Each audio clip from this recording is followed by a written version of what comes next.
Саламатсыңарбы 11-19 тайпасынын окуучулары. Бүгүнкү темабыз ачытылган камырдан даярдалган тамактар. Жаккан темабыз пончик бышыруу.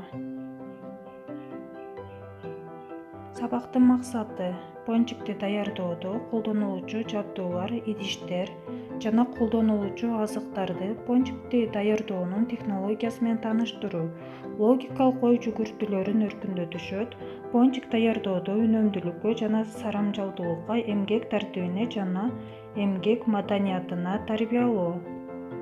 Сабактын жабдылышы: мискей, электер, табактар, бычактар, чалгыч, калыптар, тараза, ченегич.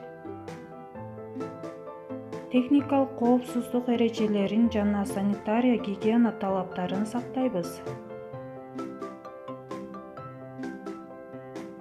Ачытылган камырды даярдоо үчүн un, суу, туз жана ачыткы пайдаланылат.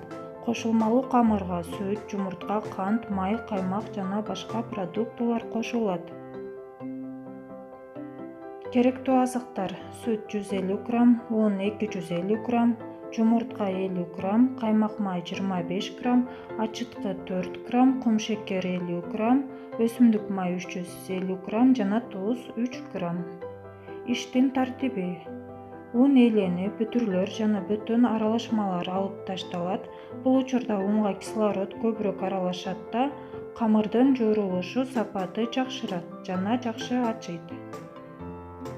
Жылытылган сүткө кумшекер, туздук, каймак май жана жумуртканы кошуп аралаштырып, камыр жуурулат.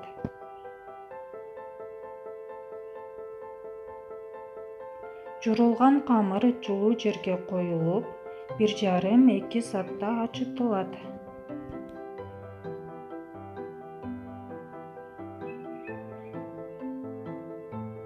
Ачытылган камырды 8 бөлүккө бөлүп, 10 мүнөт тыныктырылат.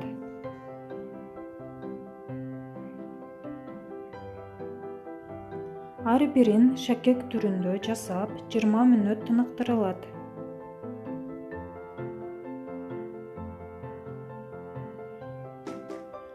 Кызыган мискейге май куюп, күрөң кызыл түскө чейин келгенче бышырылат.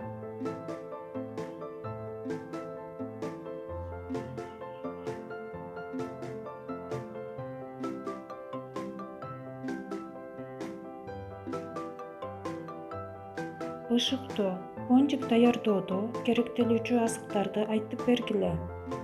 Кандай жабдуулар жана идиштер керектелет?